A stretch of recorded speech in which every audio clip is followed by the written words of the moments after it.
সময়মতো সঠিক সিদ্ধান্ত নিতে পারা আমাদের জন্য খুব কঠিন একটা কাজ, কিন্তু সময়মতো সঠিক সিদ্ধান্তটা নেওয়া অনেক বেশি গুরুত্বপূর্ণ। আমরা যদি আমাদের ডিসিশনগুলো প্রপারলি নিতে না পারি, তাহলে কিন্তু ওই ডিসিশনগুলোর জন্য পরবর্তীতে আমাদেরকে বিভিন্নভাবে পস্তাতে হয় বা আমাদের লাইফে অনেক আপস অ্যান্ড ডাউনস তৈরি হয়। এখন প্রশ্ন হচ্ছে কিভাবে আমরা আমাদের যে কোনো ডিসিশনকে প্রপারলি নিতে পারি, কিংবা অনেকগুলো কনফিউশন থেকে বা অনেকগুলো অপশন থেকে বেস্ট অপশনটা বেছে নিতে পারি।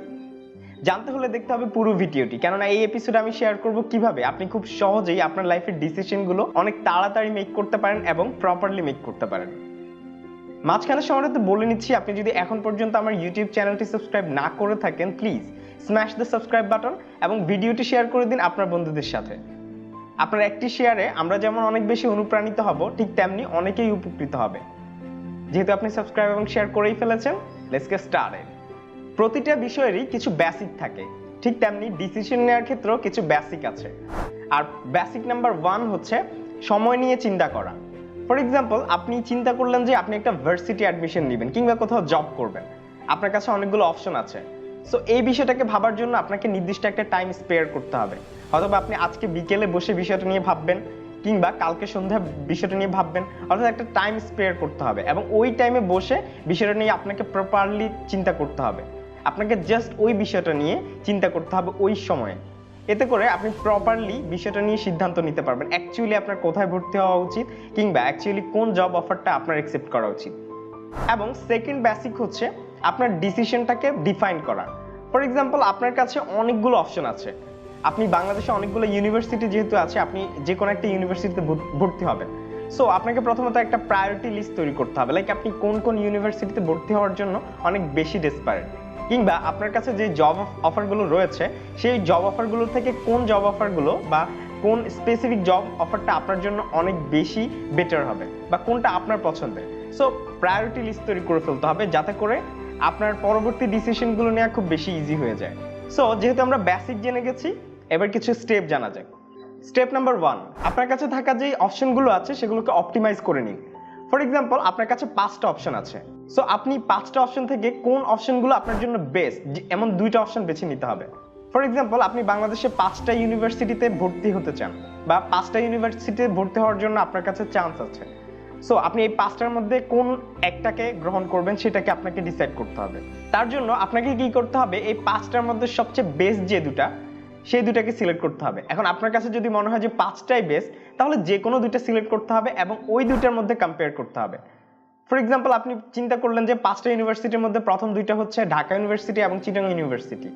এক্ষেত্রে আপনি যেটা করতে পারেন সেটা হচ্ছে যে ঢাকা ইউনিভার্সিটি ভর্তি হলে আপনার কি কি সুবিধা হবে বা আপনার কি কি লাভ হবে, আর চিটাগং ইউনিভার্সিটিতে ভর্তি হলে আপনি কি কি এক্সপিরিয়েন্স কিংবা নতুন ফ্যাসিলিটি গেদার করতে পারবেন সেটা নোট করে ফেলুন। এরপর আপনি খুব ইজিলি ডিসাইড করতে পারবেন যে ঢাকা এবং চিটাগংয়ের মধ্যে কোন ইউনিভার্সিটি আপনার জন্য বেটার হবে। তার মানে হচ্ছে 2টা অপশন থেকে একটা অপশন পেয়ে গেছেন।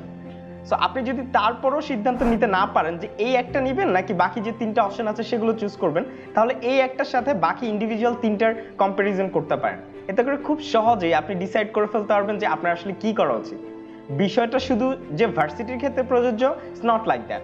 আপনি যেই কোনো ডিসিশন বা যেই কোনো অপশনাল ডিসিশন যেগুলোতে অনেকগুলো অপশন থাকে, সেগুলোকে আপনি এইভাবে অপটিমাইজ করতে পারেন। এতে করে আপনি খুব সহজেই বুঝে যাবেন যে কোন বিষয়টাকে আপনার সবচেয়ে বেশি প্রায়োরিট করা উচিত এবং কোনটাকে প্রায়োরিট করা উচিত না। কারোর সাথে কথা বলুন। সত্যি বলতে, সিদ্ধান্ত নেওয়ার ক্ষেত্রে আমরা সবসময় নিজেকে হেল্প করতে পারি না। সো আপনি যখন প্রথমত চেষ্টা করলেন যে নিজে ডিসাইড করবেন এবং পারলেন না, তখন আপনি আপনার আশেপাশে যাদেরকে আপনি পছন্দ করেন কিংবা যাদেরকে আপনি আইডল ভাবেন কিংবা যারা ওই রিলেভেন্ট ফিল্ডে এক্সপিরিয়েন্সড, তাদের সাথে কথা বলুন। সো ফর এক্সাম্পল, আপনার কাছে আইটি সেক্টরের 5টা জব অফার আছে, কারণ আপনি কনফিউজ যে আপনি কোনটা অ্যাকসেপ্ট করবেন। এবং প্রথম যে টিপসটি আছে বা প্রথম যে স্টেপটা আছে সেটা ফলো করার পরও আপনি বুঝতে পারছেন না যে আপনি কোন জব অফারটাকে অ্যাকসেপ্ট করবেন। সো এক্ষেত্রে আপনাকে কি করতে হবে, আইটি সেক্টরে কাজ করে এমন আপনার পরিচিত যারা আছে, যে কোনো একজনের সাথে আপনাকে কথা বলতে হবে যার উপর আপনি ট্রাস্ট রাখেন। সো তার সাথে যখন আপনি বিষয়টা নিয়ে কথা বলবেন, সে তার যে এক্সপিরিয়েন্সগুলো আছে, এক্সপিরিয়েন্স অনুযায়ী আপনাকে ওই বিষয়টা নিয়ে সহযোগিতা করতে পারবে। এতে করে খুব ইজিলি আপনি ডিসিশনটা মেক করতে পারবেন। তাছাড়া আপনি যার কাছ থেকে সাজেশন চাইছেন, এমন না যে তার কথাটাই আপনাকে শুনতে হবে কিংবা তার সাজেশনটাকেই আপনাকে ফলো করতে হবে। তার সাজেশনটাকে আপনি জাস্ট আপনার মস্তিষ্কে রাখবেন এবং চিন্তা করবেন যে তার সাজেশনটা কি আপনি ফলো করবেন কি না। পয়েন্ট নাম্বার 3, অন্যদের থেকে মতামত নিন। আমরা যখন কোনো একটা বিষয় নিয়ে সিদ্ধান্ত নিতে যাই তখন কিন্তু আমরা টু বি ভেরি অনেস্ট অনেক বেশি কনফিউজ থাকি বিকজ অফ যে কোন অপশনটা আমরা চুজ করব আর কোন ডিসিশনটা মেক করব। সো এই ক্ষেত্রে আমরা কি করতে পারি, অন্যদের যে দৃষ্টিভঙ্গি আছে বা পার্সপেক্টিভ আছে বা পয়েন্ট অফ ভিউ আছে সেটা গেদার করতে পারি, সেটা নিয়ে আলোচনা করতে পারি। ফর এক্সাম্পল, আপনি ঢাকায় যাবেন, সো আপনি এখন কনফিউজ যে আপনি ট্রেনে যাবেন নাকি বাসে যাবেন।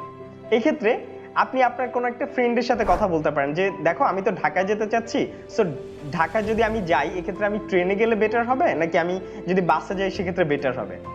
সো আপনার ওই ফ্রেন্ড আপনাকে এই ক্ষেত্রে ওই বিষয়টা নিয়ে অবশ্যই কিছু পার্সপেক্টিভ দিবে বা তার দৃষ্টিভঙ্গি প্রোভাইড করবে, যেটা অ্যাপ্লাই করার মাধ্যমে আপনি খুব ইজিলি ডিসাইড করতে পারবেন যে আপনাকে কিভাবে ঢাকায় পৌঁছানো উচিত। পয়েন্ট নাম্বার 4, আপনার ডিসিশনটা কি সঠিক কিনা সেটা টেস্ট করুন। আমাদের সামনে অনেক সময় এমন অনেকগুলো অপরচুনিটি থাকে যখন আমরা চাইলেই কিন্তু বিষয়টাকে ফাইন্ড আউট করতে পারি যে যে সিদ্ধান্তটা আমি নিচ্ছি সেই সিদ্ধান্তটা আমার জন্য সঠিক হবে কিনা। ফর এক্সাম্পল, আপনাকে আপনার অফিস থেকে ট্রান্সফার করা হবে, সো আপনাকে একটা চয়েস লিস্ট দেওয়া হলো যে আপনি এখানে এখানে এখানে যাবেন।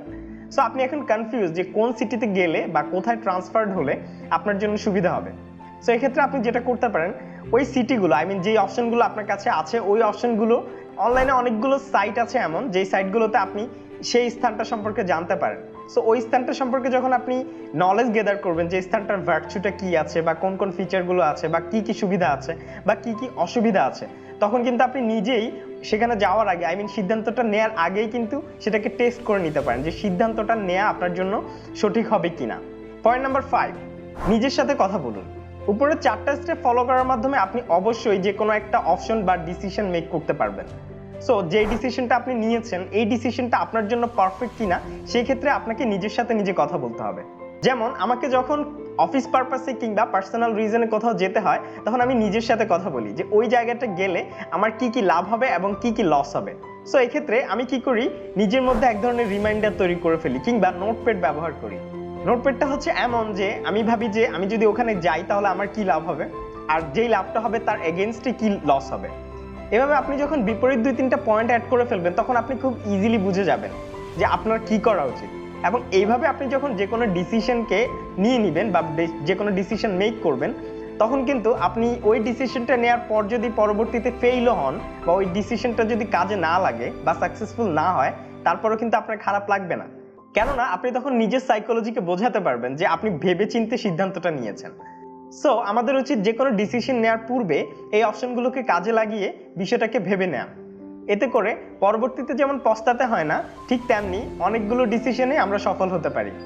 বাই দ্য ওয়ে, কমেন্টে জানিয়ে দিন কোন অপশনটা কিংবা কোন স্টেপটা আপনি আপনার লাইফে সবচেয়ে বেশি ইউজ করেন কিংবা ইউজ করতে যাচ্ছেন। ওকে দেন, থ্যাংকস ফর ওয়াচিং। ভিডিওটি যদি আপনার সত্যিই ভালো লেগে থাকে প্লিজ লাইক দিয়ে শেয়ার করে দিন আপনার বন্ধুদের সাথে এবং সাবস্ক্রাইব করে নোটিফিকেশন বেলটি অন রাখুন পরবর্তী ভিডিওর জন্য। I'll catch you in the next one. Till then, stay young and please make sure you are subscribed.